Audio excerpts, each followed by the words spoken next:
Sentados aquí, en el rincón de los poetas, con homenajes a cientos de escritores maravillosos, parece el lugar perfecto para hablar sobre la importancia de la alfabetización infantil. Comenzó con una simple frase del Palacio de Buckingham, publicada discretamente en la página web oficial de la familia real y difundida por las redes sociales con un tono tan soso que casi parecía robótico. La familia real hará un anuncio formal a las 18:00 h de esta tarde.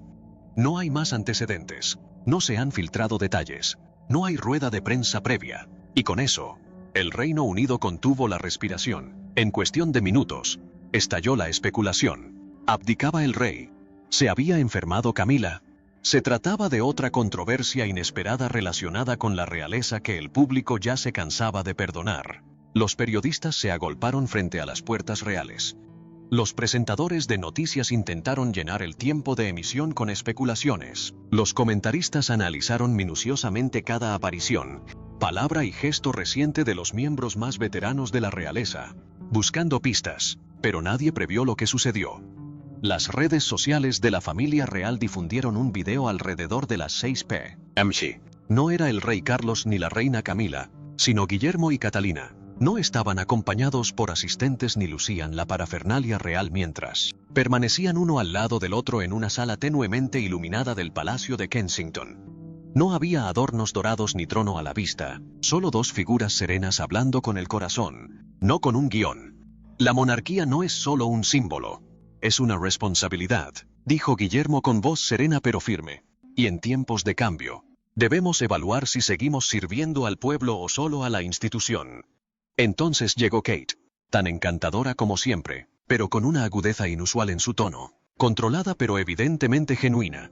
No se trata de títulos ni tradiciones, se trata de confianza, y es hora de honrar el pasado mientras creamos un futuro que refleje la sociedad en la que vivimos hoy. Su declaración fue breve pero contundente. Guillermo y Catalina asumirán un papel más activo e independiente dentro de la monarquía, centrado en la apertura, el liderazgo moderno y la confianza pública. Más sorprendente aún, anunciaron la creación de la Iniciativa Diana, una fundación que honra las convicciones de la difunta princesa, con Catalina como su principal visionaria y rostro público. No fue un simple proyecto, sino un cambio de poder. Aunque la corona permaneció en la cabeza del rey Carlos y Camila conservó el título de reina, el mensaje fue claro: el núcleo de la monarquía había cambiado. Y el mundo observaba, conmocionado, conmovido y, de repente, profundamente consciente. Esto no era un simple anuncio, era un ajuste de cuentas. El palacio había perfeccionado el arte de la tradición refinada.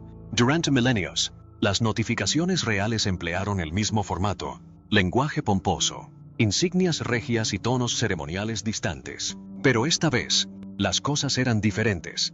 Guillermo y Catalina no se limitaron a leer una declaración, sino que hicieron una declaración, y lo que revelaron no fue una pequeña reorganización ni una iniciativa simbólica, sino una audaz reinterpretación de sus roles y obligaciones dentro de la monarquía. Una revolución silenciosa, encubierta en voces suaves y una gracia meticulosa. El punto central de su presentación fue la revelación de un nuevo marco, que la prensa pronto denominó el Plan de la Monarquía Moderna. Se trataba de un programa de 3 partes cuyo objetivo era acercar la corona al pueblo y conducir a la familia real hacia una era marcada por la humanidad, no por la jerarquía. Guillermo comenzó abordando la creciente división entre la realeza y el pueblo. Reconoció que la adhesión a la tradición no puede ir en detrimento de la relevancia. No podemos servir a la gente moderna con principios anticuados, afirmó el ministro. Elegimos liderar con presencia, no con posición. La declaración establecía que, de ahora en adelante, él y Kate actuarían al margen de muchas normas reales habituales, delegando algunas tareas ceremoniales en favor de actividades más directas y significativas. En lugar de ceremonias de inauguración y fotos, priorizarían compromisos a largo plazo con la resiliencia climática, el acceso a la salud mental, la atención médica materna y la equidad educativa. Fue la primera vez en la historia reciente que miembros de la realeza de alto rango optaron por rebajar su propio rango para servir mejor al público. Kate, sin embargo, dio la revelación más conmovedora. Anunció la creación de la Iniciativa Diana, una organización global sin fines de lucro dedicada a continuar el legado de compasión, defensa y sinceridad de la princesa Diana. Con una voz clara y emotiva: la historia de Diana no terminó con su fallecimiento, comentó. Permanece en cada persona que cree que la bondad es fuerza, que se niega a ser silenciada y que se atreve a preocuparse en un mundo que premia la frialdad. Kate declaró que no solo apoyaría la campaña, sino que la lideraría personalmente, reuniéndose con sobrevivientes de abuso, hablando en nombre de las familias desplazadas y asegurándose de que la voz de Diana no se suprima más de la historia real. Esa sola frase desató temores en ciertos círculos reales, porque se trataba más que simplemente de honrar el pasado, se trataba de recuperarlo. Finalmente, William expresó la dedicación de la pareja a la transparencia pública. De ahora en adelante, toda su actividad filantrópica, sus gastos y sus decisiones en el sector público se documentarían, publicarían y estarían sujetas a examen. Esta institución ha estado protegida por la opacidad durante mucho tiempo, reconoció William, pero creemos que la confianza se construye a la luz. Acordaron compartir informes anuales sobre sus compromisos y presupuestos, así como permitir auditorías independientes de la iniciativa Diana y cualquier patrocinio real personal. Esto era inédito en una monarquía conocida por su secretismo, y ese era precisamente el objetivo. La reacción fue rápida, las redes sociales estallaron y los comentaristas lo elogiaron como el primer acto real verdaderamente del siglo XXI. La noticia fue retomada por medios internacionales en cuestión de minutos. La respuesta más reveladora no provino del público, sino de quienes no respondieron. Carlos y Camila no hicieron declaraciones festivas. No hay ningún tuit compartido ni se compartieron fotos familiares alegres en las cuentas oficiales del palacio. Fue, en efecto, una declaración hecha sin, y posiblemente en contra, del consentimiento real. Pero en menos de 10 minutos, Guillermo y Catalina redefinieron la realeza. Sin rigidez, sin distancias, sin estar condicionados por linajes ni protocolos. Sin embargo, sigue siendo relevante, responsable y muy humano. Hicieron más que un simple anuncio, reescribieron el futuro de la corona sin consentimiento. El público aplaudió, los medios de comunicación se entusiasmaron, las redes sociales estallaron en aplausos para el audaz y moderno concepto de realeza de Guillermo y Catalina. Tras los muros del Palacio de Buckingham, el ambiente era de todo menos festivo. Fuentes cercanas afirman que, en cuanto se difundió el anuncio, una frialdad se apoderó de los pasillos reales. No porque la iniciativa fuera ofensiva o peligrosa, sino porque no lo era.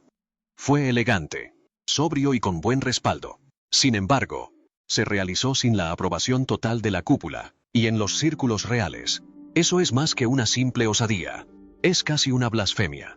Según se informa, el rey Carlos, mientras observaba la transmisión desde Clarence House, se volvió hacia sus ayudantes y les dijo apenas 3 palabras.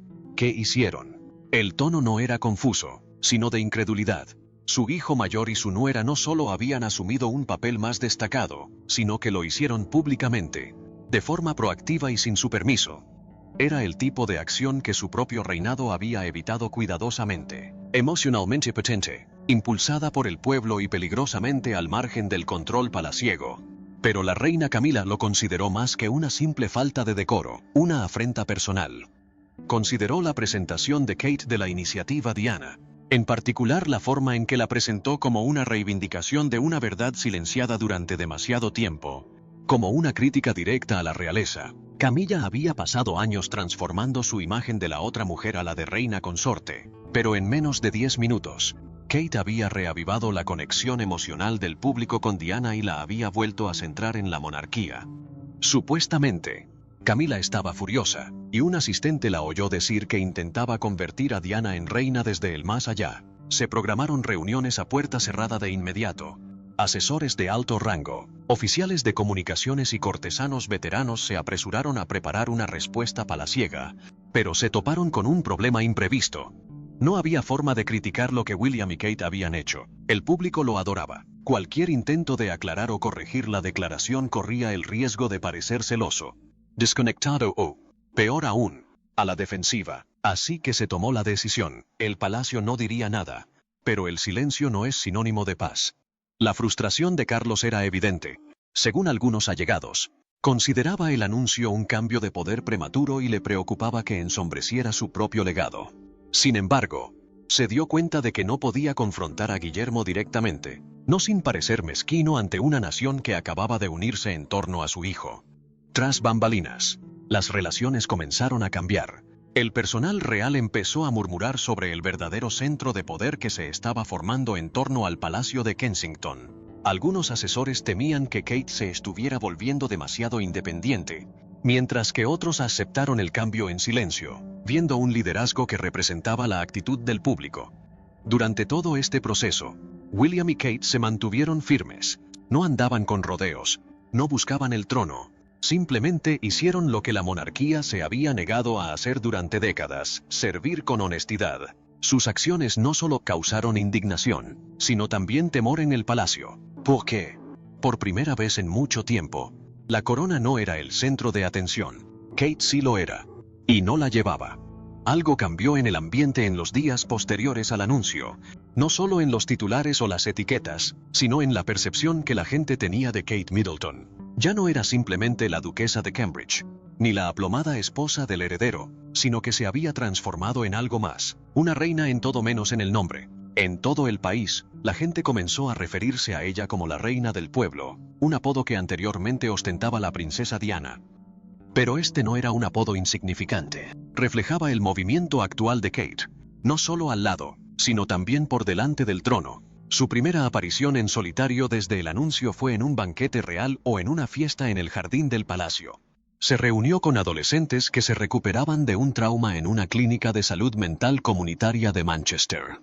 No hubo fanfarrias ni discursos, solo una mujer que escuchó, hizo preguntas y, como dijo una participante, no menospreció a nadie, nos miró a los ojos, dijo una de las chicas, no como una realeza, sino como una amiga. Luego, hizo una visita inesperada a un refugio para mujeres en Birmingham. Llegó sin la prensa. Las fotografías aparecieron más tarde, tomadas por un miembro del personal y publicadas en línea. Se ve a Kate consolando a una mujer cuya casa sufrió daños a causa de la violencia doméstica. No había etiqueta real, solo amabilidad, presencia y propósito. Cada movimiento que hacía transmitía un mensaje, no a la prensa sensacionalista ni a sus oponentes, sino a todo el público. Te veo, te escucho, no estoy por encima de ti. Mientras tanto, la iniciativa Diana comenzó a implementar sus acciones iniciales. Kate creó una fundación para brindar asesoramiento gratuito a jóvenes en duelo, haciendo referencia a la tristeza de William y Harry tras la muerte de Diana. Anunció una conferencia mundial sobre los derechos de salud de las mujeres, algo que ningún miembro de la realeza se ha atrevido a promover públicamente. Sin embargo, su momento más impactante se produjo durante un ayuntamiento televisado en Cardiff, donde habló abiertamente sobre el futuro de la monarquía, sin guión ni intermediarios.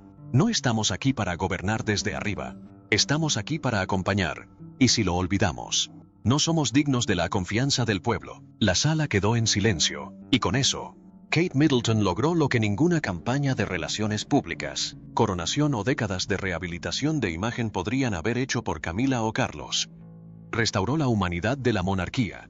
La prensa la adoraba, al igual que la población en general. El índice de aprobación de Kate se disparó hasta alcanzar el más alto en la historia de las encuestas reales contemporáneas, superando el pico de Diana a principios de los años 90.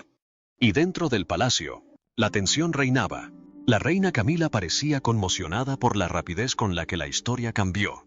Carlos se sintió progresivamente marginado, no por desprecio, sino por relevancia.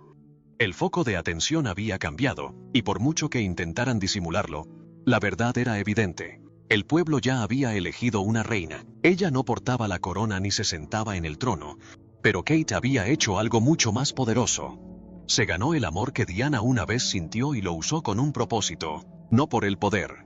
El rey Carlos III esperó décadas para portar la corona.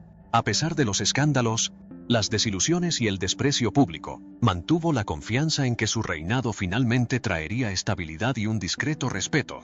Cuando llegó el momento, lo recibió con agotamiento en lugar de con fanfarrias. Y ahora, a menos de un año de su reinado oficial, su tenue influencia sobre la reverencia comenzaba a desmoronarse. No por la revuelta ni por las protestas, sino por Kate Middleton. Durante su reinado, la monarquía permaneció intacta. Simplemente cambió. El centro de la autoridad moral, antes reservado al monarca gobernante, se había desplazado sutilmente. Y a pesar de ostentar el trono, Carlos se vio progresivamente excluido de la narrativa que ahora pertenecía a su hijo y a su nuera. Tras el anuncio de Guillermo y Catalina, el palacio se apresuró a responder, no con fuego, sino con hielo. Un comunicado cuidadosamente redactado se publicó unos días después, apenas disimulado por la neutralidad. Su Majestad el Rey apoya todas las iniciativas que contribuyen al bien común de la Commonwealth y de la sociedad moderna. Sin embargo, fuentes cercanas afirman que la realidad tras las puertas reales distaba mucho de ser pacífica. Carlos estaba muy perturbado, no por el contenido de la declaración de Guillermo, sino por el tono de independencia que transmitía. No hay aprobación previa. No hay una estrategia publicitaria concertada. No se observó ningún protocolo real. Era una situación terrible para un rey educado a la sombra de una rigurosa tradición, un heredero apreciado que se desviaba del guión y era bien recibido por ello. Si Carlos se conmocionaba, Camila se enfurecía. Según informes, consideraba la iniciativa Diana una afrenta personal, la resurrección de una dama cuyo recuerdo seguía eclipsando el suyo. Camilla había pasado años ennobleciendo su imagen, estableciendo obras benéficas centradas en la violencia doméstica y la alfabetización, pero nunca fue suficiente para escapar de la sombra de Diana. Las preocupaciones de Camilla se hicieron realidad cuando Kate invocó ese legado, no con suavidad, sino con fuerza. Asterisco. No solo estaba lidiando con el recuerdo de Diana, sino que competía con su sucesora. En privado, quería reunirse con el personal directivo. Según documentos filtrados, Camilla afirmó que la gestión narrativa se había perdido por completo. Quería que la labor de Kate se incluyera en la Fundación Real Oficial, volviendo a estar bajo la supervisión del palacio. Sin embargo, Carlos fue más cauto. Reconoció que cualquier intento de limitar o socavar los esfuerzos de Guillermo y Catalina resultaría contraproducente públicamente. Sus asesores le dijeron que el público ya veía a Catalina como una reina en espera. Cualquier envidia o resistencia percibida por parte del monarca en ese momento simplemente aumentaría su irrelevancia. A pesar de comprenderlo, no logró adaptarse. A puerta cerrada, el rey expresó su descontento a sus asesores. He esperado esta parte toda mi vida. Ahora ya no soy el centro de atención. No era exactamente resentimiento contra William. Era dolor. Por el momento que había pasado. Por una corona que esperó más de lo previsto. Por un reinado que ya parecía una nota al pie en la historia de alguien más. Porque a pesar de su título y la corona de Camila, Carlos ya no representaba el latido emocional de la monarquía. El pueblo había encontrado su brújula en Guillermo. Catalina representa su fuerza y su espíritu en el recuerdo de Diana. Lo que les quedaba a Carlos y Camila era el espectáculo, la tradición y la posibilidad de organizar eventos. Pero no la fe del público. Llevaban sus coronas. Sin embargo, la gente ya no entendía lo que representaba la corona. Tras su semblante sereno y sus comentarios comedidos, el príncipe Guillermo había tomado una decisión discreta, pero inequívoca. Una que definiría no solo su futuro como rey, sino también el tipo de monarquía que, según él, debería existir en general. Mientras el palacio intentaba gestionar las consecuencias emocionales de su anuncio y el de Kate, Guillermo se mantuvo firme. No dio marcha atrás. No se disculpó, ni siquiera aclaró nada. ¿Por qué? Por primera vez en años, no estaba pidiendo permiso. Él estaba al mando. Según fuentes cercanas al Palacio de Kensington, Guillermo previó las críticas de su padre y su madrastra, pero lo que no esperaba, y lo que realmente le perturbó, fue la frialdad de su respuesta. No me preocupa. Esto no es una discusión, solo una estrategia, control de daños, distancia.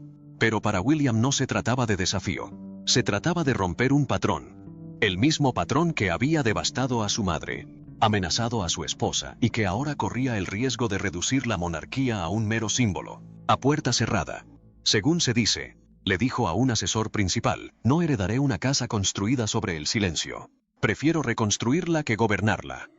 Esa convicción no surgió de la nada. Había ido creciendo durante años. Guillermo había presenciado cómo el palacio intentaba borrar el dolor de la historia de Diana. No reparándolo, sino fingiendo que nunca había ocurrido.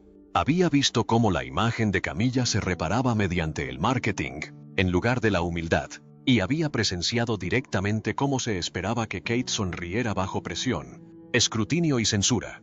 Ya no. Tras el anuncio, Guillermo se esforzó activamente por enfatizar su mensaje. Rechazó varias invitaciones para reunificar la narrativa palaciega en torno a Carlos. Se negó a que la iniciativa Diana se fusionara con la fundación. Y lo más importante, comenzó a comunicarse directamente con los miembros más jóvenes de la realeza entre bastidores, instándolos a ayudar a redefinir el significado de servir. La princesa Beatriz fue una de las primeras.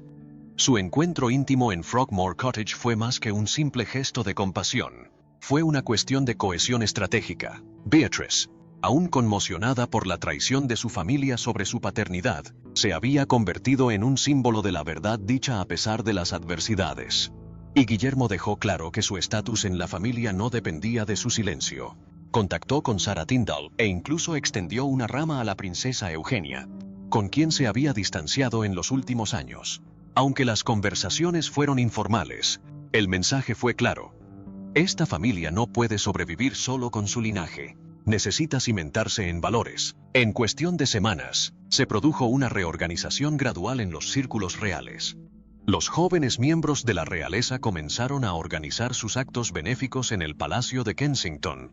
En lugar de en Buckingham, las solicitudes de prensa cambiaron. Los fotógrafos empezaron a seguir a Guillermo y Kate, no a Carlos y Camila. El traslado no fue formal, pero sí real. Durante todo el proceso, William nunca alzó la voz. No le hacía falta. Porque al adoptar la visión de Kate, defender la memoria de Diana y defender la verdad, incluso cuando amenazaba el árbol genealógico, logró algo que ningún rey había logrado en generaciones. Priorizó el legado sobre el linaje. Demostró que el futuro de la monarquía no lo determinaría el próximo rey o reina. Iría a quien se lo ganara. Cuando el palacio insinuó por primera vez un importante anuncio real, nadie esperaba que marcara el comienzo de una revolución pacífica. El mundo esperaba formalidad, quizás un gesto ceremonial u otra iniciativa ambigua diseñada para apaciguar a la prensa. En cambio, recibieron algo auténtico. Recibieron a Guillermo y Catalina, no solo recitando la tradición, sino alterándola. Y al hacerlo, hicieron algo que ningún monarca en la historia moderna se ha atrevido a hacer. Le dijeron a la gente la verdad, no la versión prefabricada y preaprobada que los secretarios de prensa perfeccionaron. Pero la verdad proviene de la experiencia personal, de la agonía, del legado de Diana, de la fortaleza silenciosa de Kate. William decidió romper el ciclo de silencio que había atormentado a su familia durante generaciones. El anuncio no destronó a nadie, no alteró el orden de sucesión, pero recuperó algo más poderoso que el cargo, la confianza pública. Porque cuando Kate se paró frente al globo terráqueo y prometió llevar adelante el propósito de Diana, no solo conjuró el pasado, sino que lo rejuveneció. Recuperó el corazón perdido de la monarquía. Le dio un nuevo impulso. El pueblo lo sintió. Kate asumió un deber que ninguna corona podía ofrecerle. La reina del pueblo. Y William logró algo aún más excepcional. Se hizo a un lado, no por presencia, sino por ego. Dejó que la mujer a su lado brillara. No como un adorno para su trono, sino como una igual, su compañera, su brújula. Esa decisión, sutil, delicada y revolucionaria, mostró al mundo el tipo de rey en el que se convertiría. No me fascina el control, pero uno se dedica al legado. Así, aunque Carlos aún lleva la corona y Camila permanece en el trono, la monarquía ya ha pasado. En la mente del pueblo, en la mirada del público y en el corazón palpitante de la nación, el futuro no está envuelto en terciopelo ni sellado con un escudo. Es caminar en silencio detrás de una mujer que escucha antes de hablar, lidera con empatía y sirve como recordatorio al mundo de la mujer que una vez guardó silencio. La monarquía no cayó ese día. Empezó a sanar, y todo comenzó con una declaración que lo cambió todo.